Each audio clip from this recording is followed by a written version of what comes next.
Okay, we're going to hear Senate Bill 129. Senator Gatti. I'm so tired, I forgot that was my bill number. What was he at?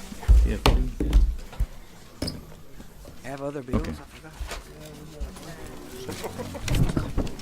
Thank you, Mr. Chairman.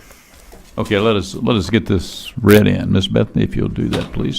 Thank you, Mr. Chairman. Members, Senate Bill 129, relative to foster care, to provide relative to education, to provide that a child may remain in foster care until he graduates from high school under certain circumstances, to provide for benefits and services related to foster care programs, and to provide for related matters.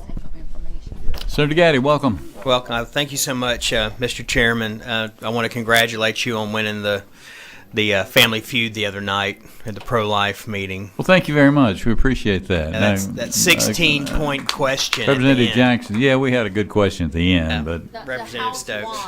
House won. I just wanted to. The Senate. Yeah, the House. we have our plaque. It's Sorry, going to be my up in mic's my not office. working for some reason. I can't say that. So. House beat the Senate. It was true. That 16-point question at the end when we were ahead by 15 points. The only question we got right. Right. Other than that, it was a great match. Yeah. I'm here to report today on Senate Bill 129. I was here last week to talk about another foster care bill. This is a big deal throughout our state. When our foster kids turn 18, they age out. And I think a lot of us operate under the impression that they get the care they need as long as they need it. But what we found out in meeting with some foster care parents back home in Bossier Parish and Webster Parish is that when a child turns 18, whether they are in a sophomore, a junior, or halfway through their senior year, then they age out of the system. And a really sad thing happens. These families who they finally connected with, who have finally shown them a pathway to graduation, and they're talking about what to do after graduation, the families, and y'all know this from the hard work you do on this committee, a lot of times when a family is called by God to be a foster parent, they don't have the resources to provide. They really do rely on the stipend they get from the state in a big way to do that. So when the stipend stops, the family has to relate somehow to that student that they can no longer care for the student. So what this bill does is it solves that problem, and it says that the care that the child, the 18-year-old, shall remain under the same order that they've been under with the foster parent, and that their benefits will continue until one or two things happen, until they graduate from high school or until they turn 21. The reason the age of 21 is picked is because the federal government continues their 75% match until 21, and they have considered the age 21 to be the best practice. So the matching dollars that we get in foster care will continue if we extend it to 21. Very sadly, what happens is those children who age out, they don't graduate. Even if they're on path, you'll hear some testimony today from some of those students who've had to make some tough decisions when they're about to turn 18. And my daughter turned 18 in January of this year. It's my oldest daughter, and she's graduating in May. And so if she were in foster care, she would have aged out. But what happens with a foster child who's been through some abuse or some neglect, and maybe they have PTSD, is they already have some things that have set them back in the school system. So when they finally land at that safe place with that foster family that's been vetted, they're already behind the 8 ball. So this solves that big problem. And in health and welfare in the Senate, as we were speaking, the secretary revealed to me that they found 2 young women in a laundromat the day after they aged out.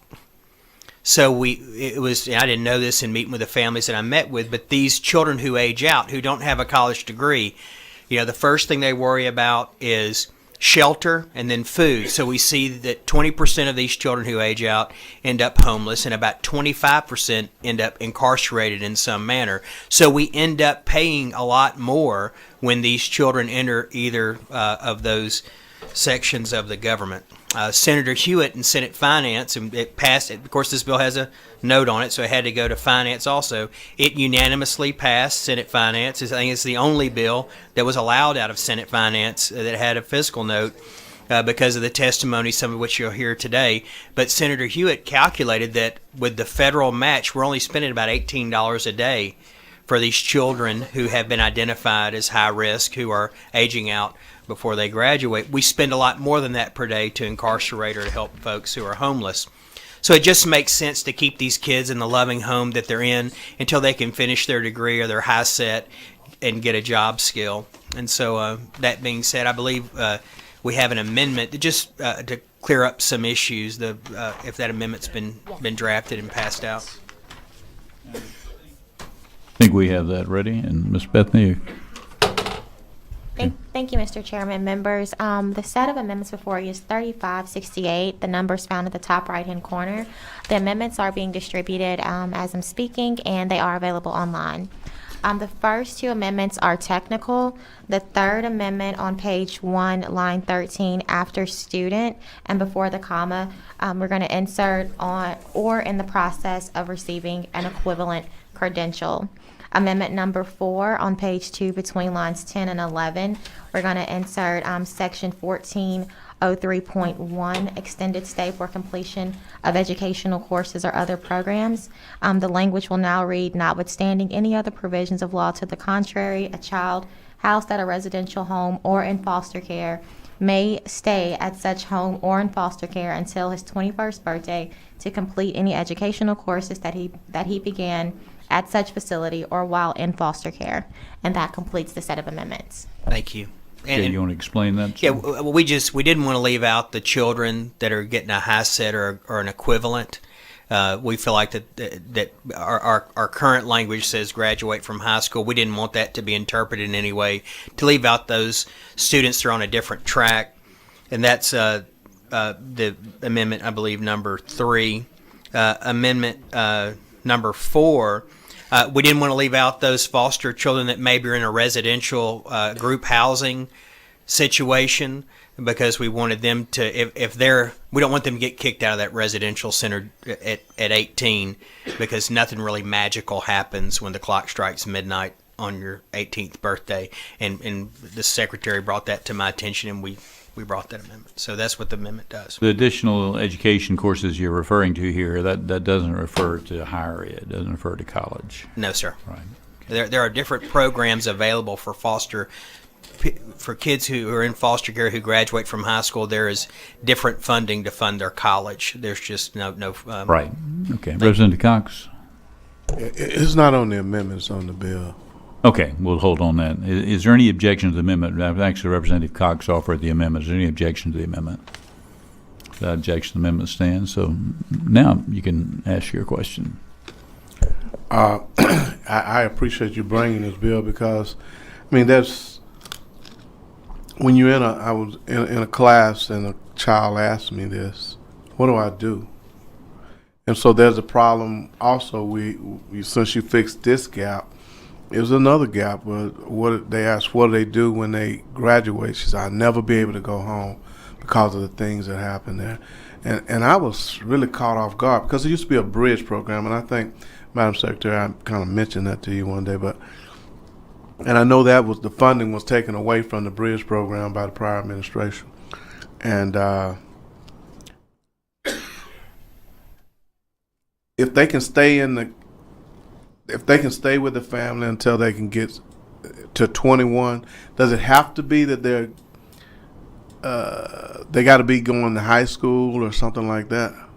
Yeah, that's what this bill requires. That they be on some kind of track for high school. And what we found is that the 140 to 190 kids that age out before they graduate, that they're on track and they're just behind. Yeah. And well, because of circumstances of them growing up delays them or get them behind. The other is, I hope that at some point, and I really appreciate you bringing it, at some point that we can figure out how do we get something like the bridge back into the program. And I understand Madam Secretary can't do it because there's no money. And some of these kids, as you're saying, even after you do this, if there's nothing to tide them over, I don't know how much money allows them to go to technical school or to college, but the bridge program used to allow them to get a hotel. I mean, not a hotel, but a room, and it allowed them to get established. So what I'm saying is that this is great for that, but in the future we're going to have an issue. Because those same kids are going to be left, floating, and they're going to be the same statistics where they're going to go to jail, and we're going to pay more for that, $36,000 to $46,000 a year, and then so forth and so on in homeless situation. Madam, is there any I know you can't squeeze blood out of a turnip, but Thank you so much, Representative Cox. Marquita Walters, Secretary of DCFS. Right, excuse me, right now, Representative, the only program that we have that can help children over 21 are the independent living providers. There is one of those in each region of the state, and they have the ability to work with the youth that has come out of foster care and is in their program, and they can keep them up until 26. but they have a mental issue, right? Is that No, the independent living program is just that. It helps them figure out how you pay bills, how you get a car, how you get to work on time. It's the soft skills around interviewing and learning how to fix food, learning how to eat a balanced diet and not just fast food, and that cooking in your own place is more economical than grabbing a McDonald's every day. And so it really is about teaching them life skills to be able to be on their own. There is federal funding for youth that go to college that have aged out of foster care, and unfortunately in our state we don't have an awful lot of those kids that are going to college. Does that include technical college? Yes, it does. Okay. And so we're working really hard, members, and I appreciate so much Representative Cox highlighting the fact that this program was used to exist. We used to be really, really good in child welfare in this state. We were a state that other states came to look at us to see how we were doing things. Yeah. And so many of our programs have been cut, but I believe that in the past 2 years, we have turned a corner and we are getting back to a place where we're doing really, not that we weren't doing good work in the interim. I don't want to make people think that our workers weren't good during that time.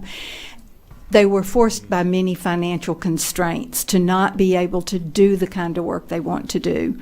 What we're doing internally within the funding that we have is trying to just reset how we work with youth aging out. And we know that in order to help these kids not ever get in this situation, we need to start working with them when they are 12 and 13 and 14 and making sure that they have a permanent connection, that they have a loving family like some of the people you're going to hear from today. Okay.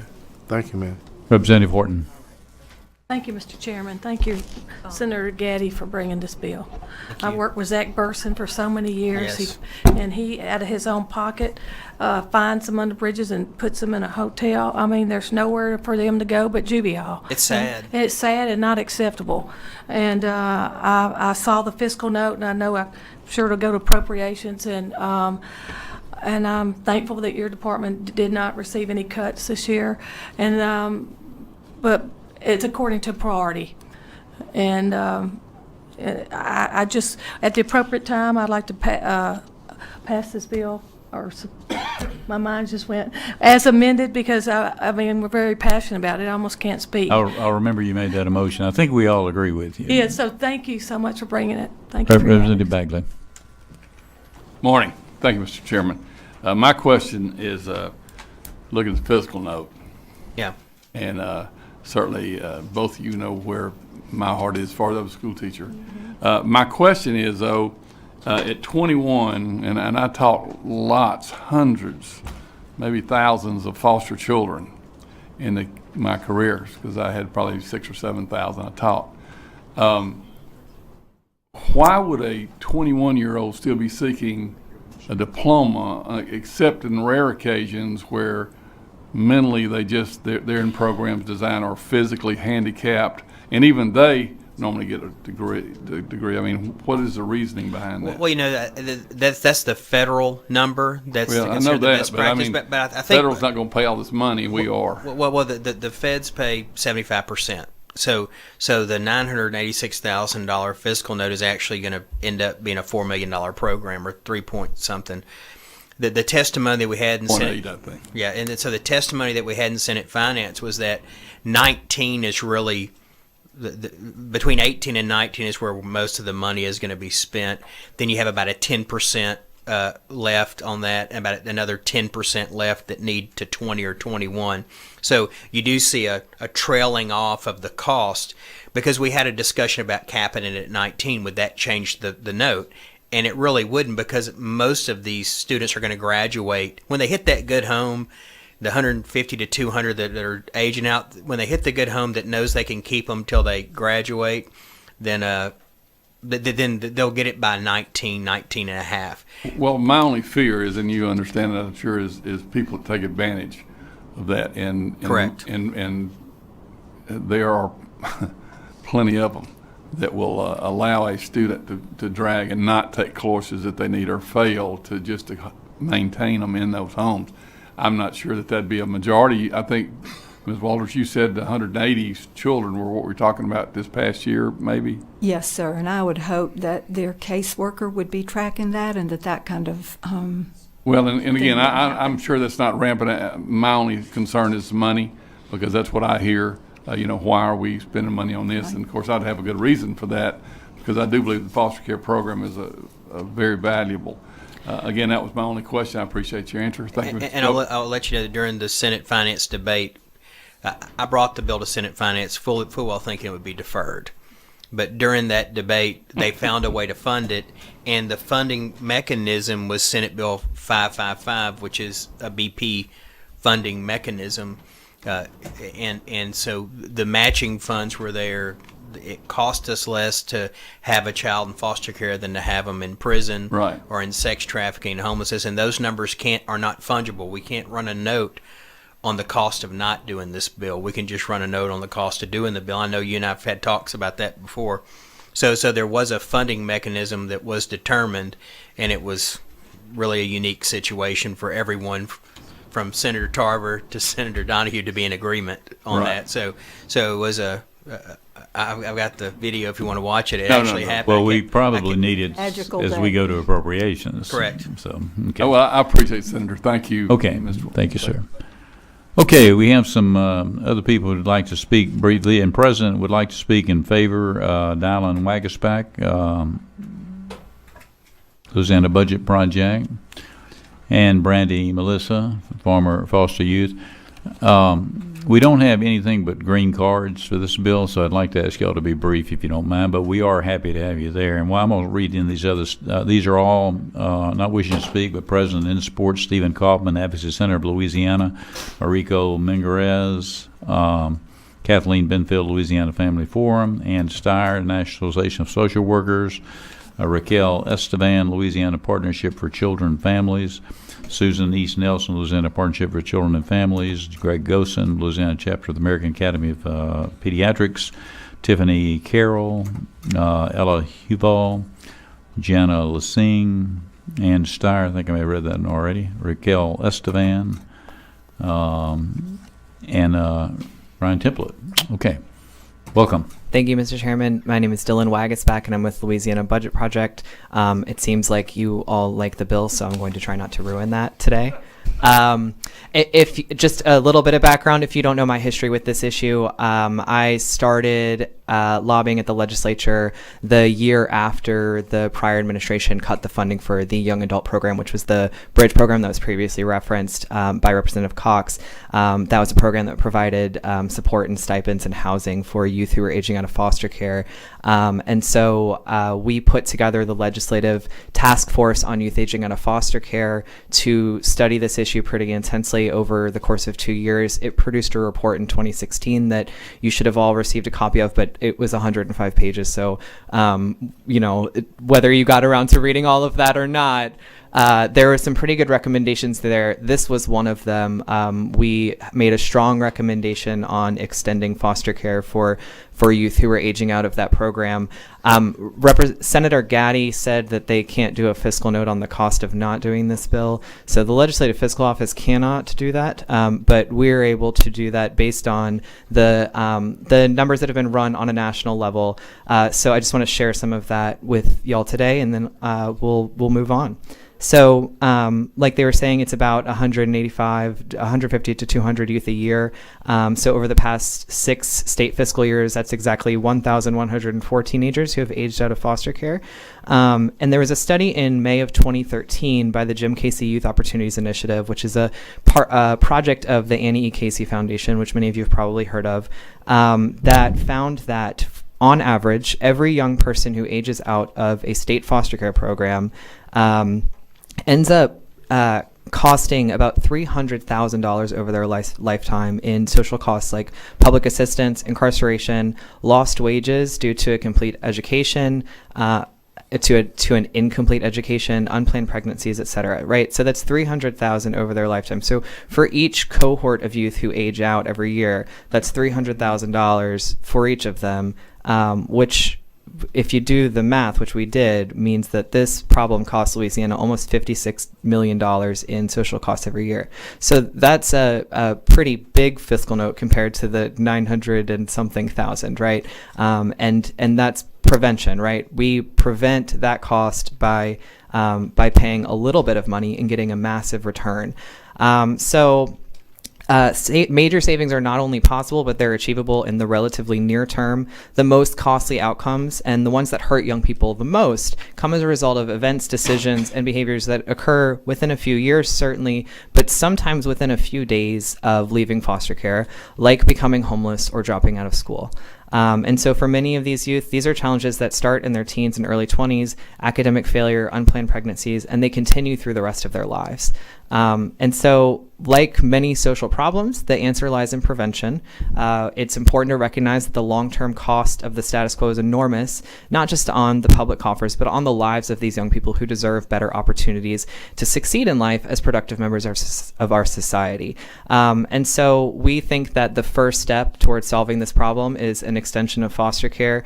We think that this bill is a very, very good, strong first step in ensuring that these young people can put a good foot forward, get on the right track, stay on the right track, rather than just dropping all of the support out from underneath them and leaving them to figure it out. So I'll just ask that you report the bill favorably. Thank you so much. Thank you.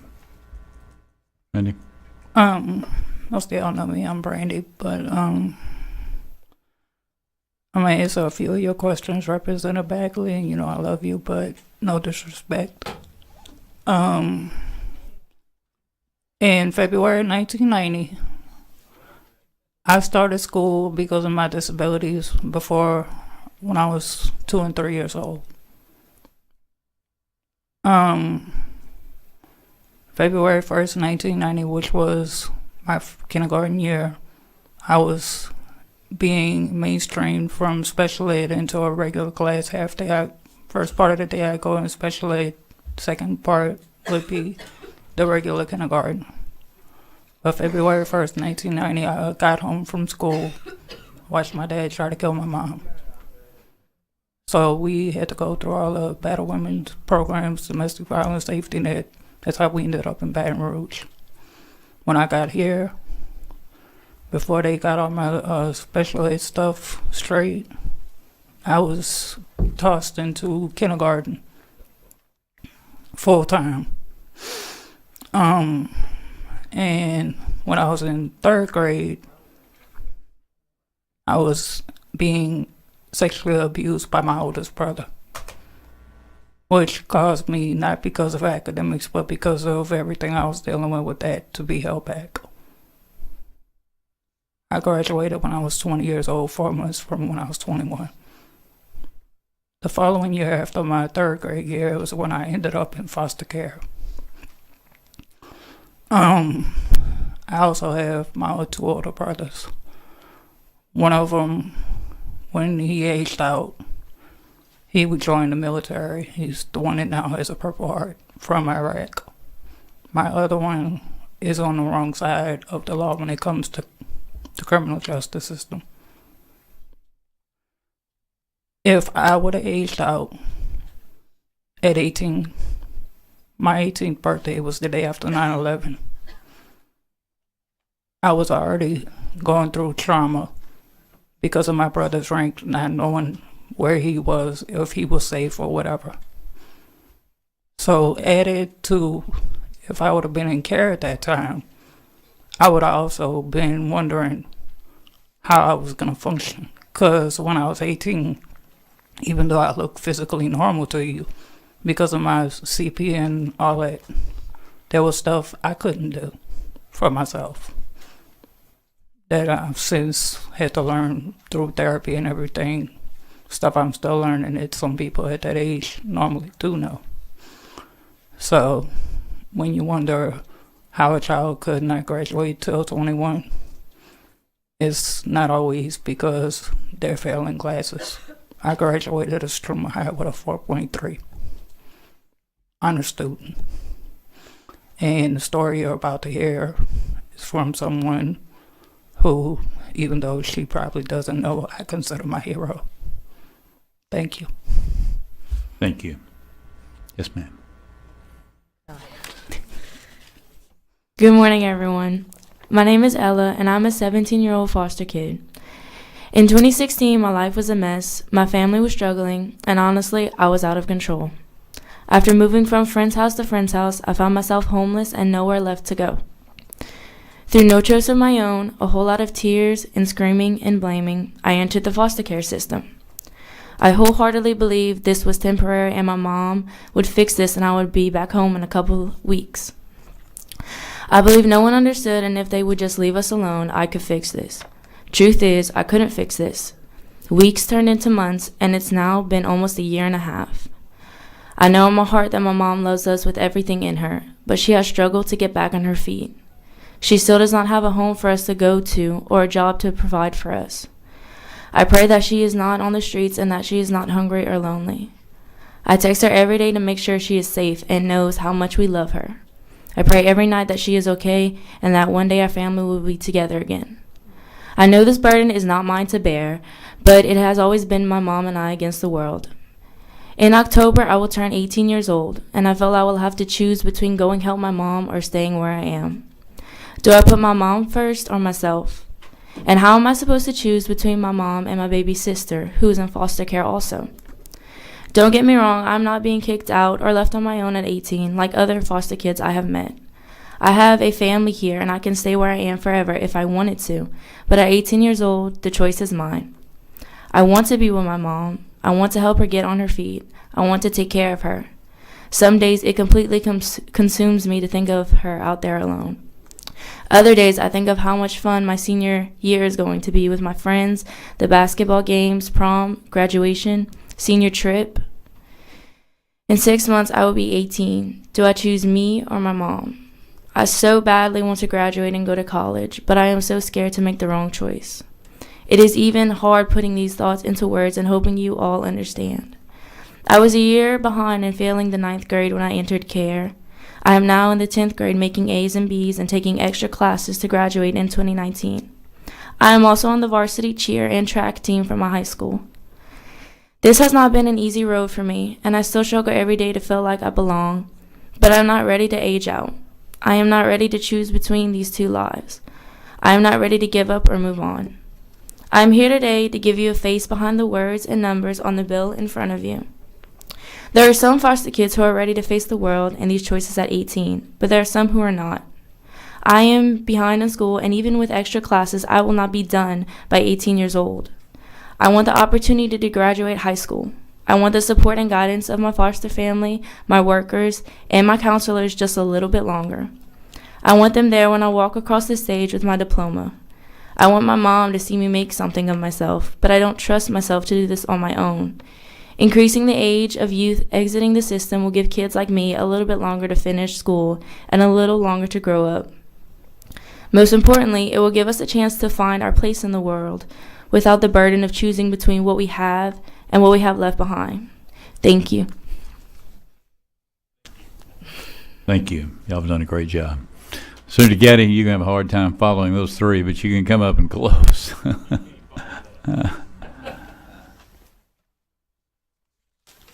You know, when you file a bill like this, you don't know who's going to show up. And when I met Ella right before the finance committee meeting and didn't know her story, I didn't know she was a foster child. I just knew that she was going to testify. And her story really caught me off guard. And she's not going to be able to come back to appropriations because she doesn't want to miss any more school to come sit in front of us. And so I hope that y'all will share her story the best that you We're can. easier than appropriations. I You know might you try are. to get her to come to appropriations. I just don't want her to hear some of the hard talk that has been heard in that committee because her story is her testimony. It's more than just something to share here at the legislature. That's her walk with Christ that she shared with you.